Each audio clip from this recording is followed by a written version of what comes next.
Osi obi di na bele say yenku no. Enipa mienu oba baako be ma baako. Ti ehia 600 million 2 hours. Yemfa say scan me nti so mo beku menua no. Ye ni mo say ya azanfo nti me ka cho mo say omo nku no ye ni bi na ye kura ye fie ye tim kura ye ton a enu 600. Osi se makasa de a wate enu ana omo di dum ye usufo. Tenra ewia 1 o'clock me da na me sister flare me say ma send me your usu pictures na me hwa de e na me de send afia no start say osu e na me say afia de o say akohu ya usu omokuni da baby. The last time na me na mu say sa Nigerians ya omotonton phone covers charges ni kebusi ba kone akwala kuma bi utimi se ni mfie be 7-8 years one no ejina ho. Na Mr. D conversation na utimisa akwala ni nimu no. Na seden wo obusa no. Ti meye na migina omo nchen na yekwan mu sa. Ana mibusa ne se akwala na oni ni gina ho no. Ada akwala na to charger ni bia na. Oso organo. Na mbusa akwala no so yede no so obusa na. Sana mzia. Na wo ka your friend is saying pigeon. Akodan so no no katwi nti de wo ka no nte ase nti wo waste akwala ne times ano na ayeden de ade o soma ne hefa afi no hwemanim de busia me ya madwen se because na me gina kwa me paki na mesi aba me ba ye na chese wa fa kiro ba bi na okona aka akwala na busa ne se na okwan fa no se asoma nam se ya soma na obi a wunim no oni ni gina wo sabre ba bi amu gina nso enipa nhyɛ da ntwam wa ha. Enti so hu bibi gu so na so de wokwa eye hwan na aye enti abusuya is about time asemi asi na me de masa mfaton we eye amoma yen kasa nkire ma no se ye school obi ba ho so oba ba be pick no onye ne papa onye ne maame so ye nipa hunu kra na ye ma headmaster na se bi a teacher ni bi emfre se nipa asoma se won wasoma nipa so omra me pick oba free school nyen san kan kire nkwala ne se sa wonam na wuhia obi a wunim no a okaso wo soma wo kra no a ebeya nka menko mo onko because kane no se panyi soma wo a emu da ho akola de panyi soma wo we se wokọ but then ne kofo bi aba be frafra ma ekwan a enipa fa so yira wo Ghana ha no enya asem keto similar situation amami ka ho asemi ebiesi ne momi di ansa na mekos ne yebeko video no so akwa ne mesre Ghana aban ne se na daroma said in 1983 yetimi so Ghana fo mu twe wo sre ne abasa kunkum bi wo Nigeria hye wo all because wo mu memu ayedi nti emra yekrum no mo kire se Ghana fo aba abejeje wo modwuma wo hoye no enei wo hwe kwan ya Nigeria fo afa so aba abe dominate a chese nwanwa menka so obi nko obi krom nemum there should be measures so boys your tonton charges ni ade ne number basa uhu bia otimi se obi wo ho uhu na otimi se no akwa we die nanso woni ho akwaka woni ho akwobusa ho asem because service is free obi anamusa ye musa obi ahwe so no enu omo namu ebinum ayo omo so omo toto condemn ebinum ayo omo se ase wonum ye adwuma bi to da ne nanam areas bi otim se ba bi a wonam no akoye onam we die oni bibia ye wo ho so no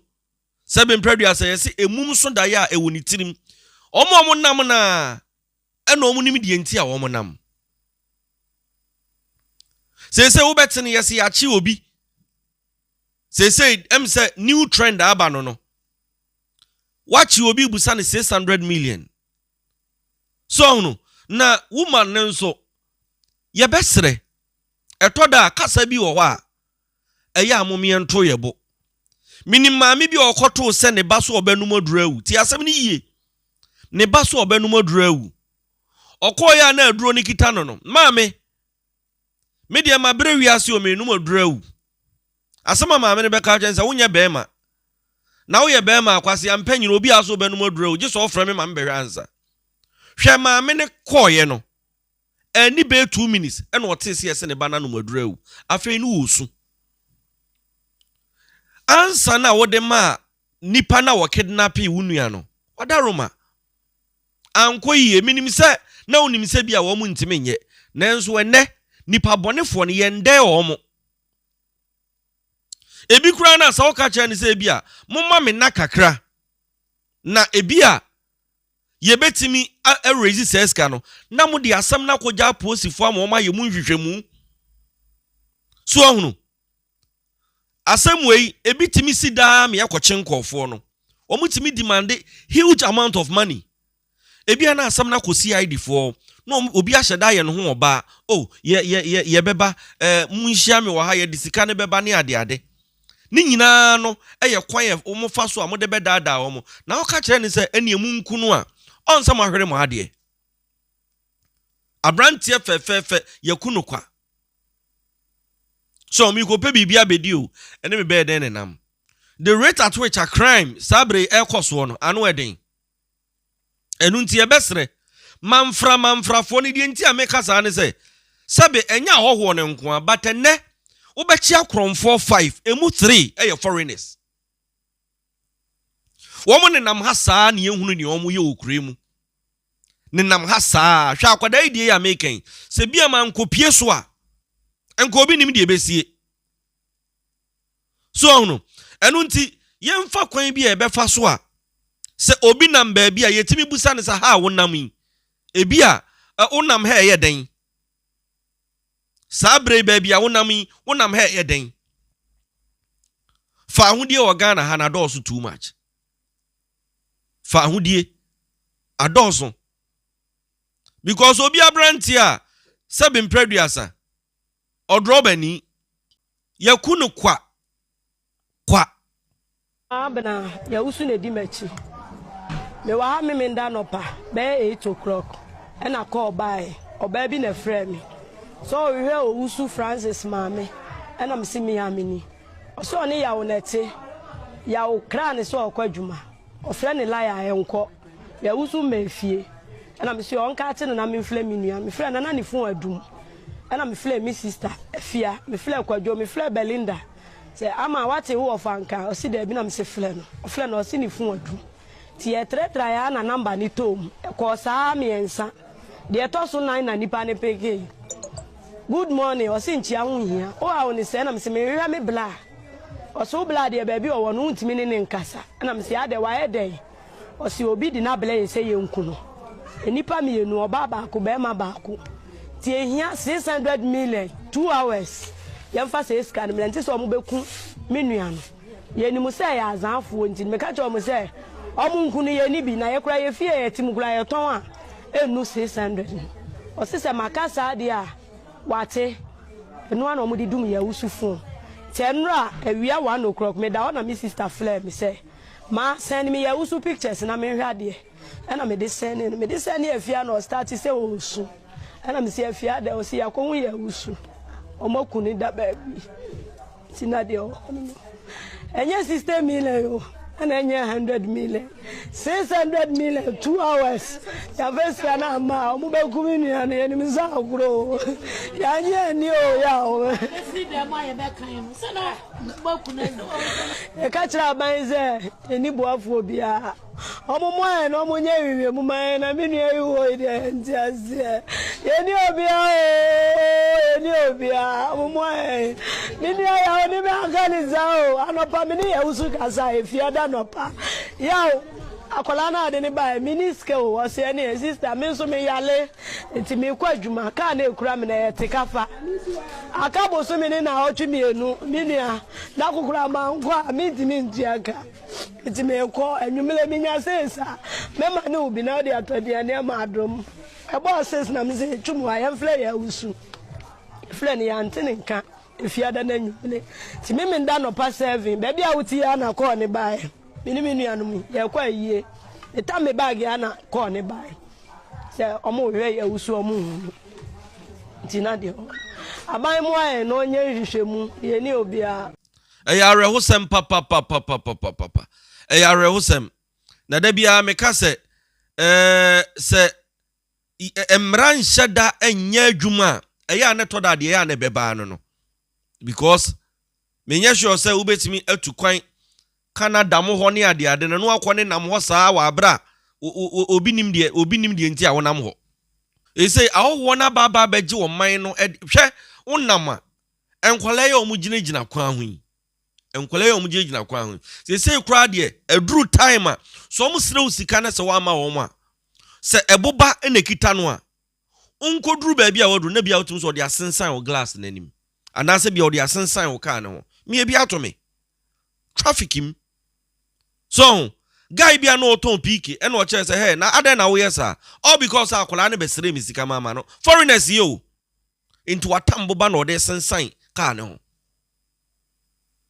so no na edi enti na wo se basa ono na free ni krom e no aba ha na oba bedin nsem hunu meseme de enye me nwanwa se crime bebre ba e koso no foreigners ni bebre na aka ho foreigners ni bebre na aka ho so no akoya rehosem abusuan sabra me no kasa idie ye mpai ba ye boy kill net na edi nipa ewu similar situation to said the main reporting ye di nipa human trafficking ye do omu koko divu ye di bi ko Nigeria ekoye omu yakayaka de aduane omu di kura no akoye nsem bebre no sabra me no kasa idie yama omu to the 20th of July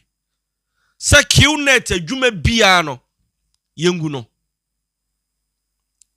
kill net adwuma bia yengu no na me hu say news no me mabọ powder na mete ha because juma kill net fo ni di nkofo no areho juma kill net fo no wo mo de ya amanfo no areho wo hwe se de amanfo esi bibre obi timi wie school oye nkakra na bia wo bie shop bi na obi aba na oba abedada no ankasa ne yonke Ghana ni foreigner bi aba na oba influencer no na ode na tukwan ode ne konso ode ne kwhye dem bebre na wu sabra me no kasa de emra dendenden emra kete emra chencherenche e de aba se enu 20th of July de wo ye qnet ni a me pa cho away enye sa na se yensa so mu wala nkasa ubeto dankim. The next issue is the Interpol business regarding the traffic QNet victims. The Ghana Police Service, once again, working with our counterparts in Nigeria, have worked on cases involving victims of a QNet scheme. A total of 76 victims have been rescued and 7 suspects arrested, all Ghanaians, in different states in Nigeria between 19th May 2025 and 27 June 2025. 30 victims were rescued in Agbara, Ogun State, in Nigeria on 19th May 2025,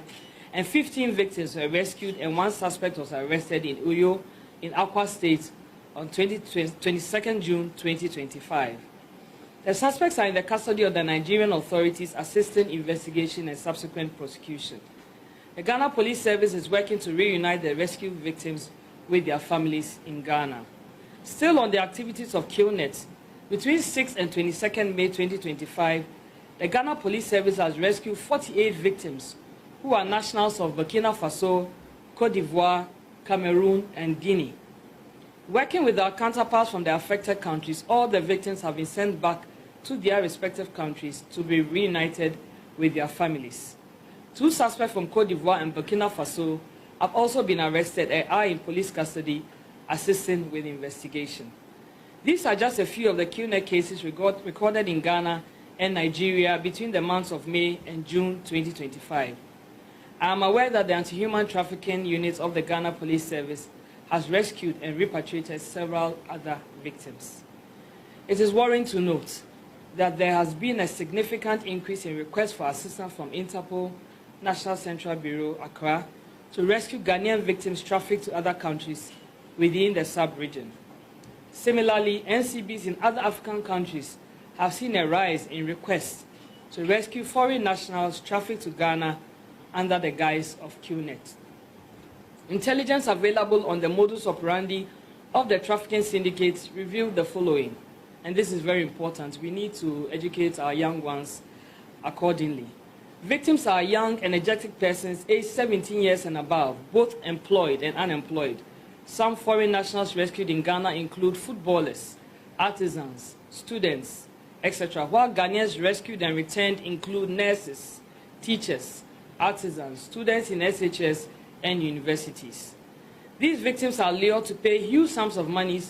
under the pretext of being recruited into football academies for training and placement into top teams abroad, to be employed in lucrative jobs or as part of processes to travel to Europe or Canada for work. Victims are typically instructed to travel, usually by road, to an unfamiliar country. Ghanaians are sent to foreign countries while foreigners are brought to Ghana. Upon arrival, a syndicate member meets them and lodges them in a hotel, demanding an initial training and facilitation fee ranging from 800,000 to 2 million CFA for Francophone victims, or $1,000 and above for Ghanaians. Victims are then transferred into the holding camps, which are usually rented rooms, which house between 10 and 40 people under very poor conditions. Their phones and all travel documents are seized and their activities, especially phone calls, are closely monitored. They are then introduced into the QNet business and promised huge returns if they recruit others to join. Usually, the scammers personate victims in their custody to scam their close relatives by using the phones of the victims to contact their unsuspecting friends and families in their contact lists. While in the camp, the victims are compelled or resort to scamming their parents and families to send them money for feeding, etc. This often leads to rescue victims being afraid or unwilling to return home. Victims who are rescued are sometimes so frail and malnourished that they cannot go back to the activities they were previously engaged in. Locating and rescuing victims is challenging because the phone numbers they provide are usually deactivated by the scammers once the victim is in their custody. On 20 July 2022, the Commercial Division of the Accra High Court ordered the dissolution of QuestNet Limited, or QNet, for engaging in dishonest, illegal, and fraudulent business activities. The move followed a petition filed by the former Attorney General of Ghana, seeking the dissolution of the network marketing company for operating in a manner akin to Ponzi schemes. The activities of QNet are also banned in other countries within the sub-region. The actions of these scammers, including deception, coercion, restriction of movement, and denying access to travel documents, are offenses punishable under the Anti-Human Trafficking Act of Ghana, Act 2005, Act 694, and Ghana's Criminal Code 1960, Act 29. Persons found culpable of luring others, friends, relatives, etc., to other countries, either for QNet or similar activities, will be arrested and prosecuted in their respective countries. Suspects arrested in connection with rescues in Ghana by the Anti-Human Trafficking Unit have been arraigned before courts and remanded to assist with investigations. I must mention that this year alone, we've managed to successfully prosecute some suspected individuals who lured victims, and we've gained convictions, and they are serving their terms in our prisons in Ghana. Members of the press, ladies and gentlemen, the adverse economic and psychosocial effects of this menace on individuals, families, and societies cannot be underrated. This therefore calls for concerted and collaborative efforts to curb the menace. The general public is therefore advised to exercise due diligence before accepting offers from friends, families, or relatives purporting to be abroad who invite them to travel for greener pastures. Let us be particularly careful if you are asked to travel to any of the sub-regions for a visa, appointment, training, or recruitment process. Facility or home owners, co-tenants, and people in neighborhoods should be interested in what their facilities are used for and the people living in their vicinities respectively. In case you fall victim and travel only to find out you have been deceived, quickly inform your parents back home or report to the nearest police station. We would like to assure the public that on our part, the Ghana Police Service will continue to work with our counterparts within the sub-region to ensure improved protection for all.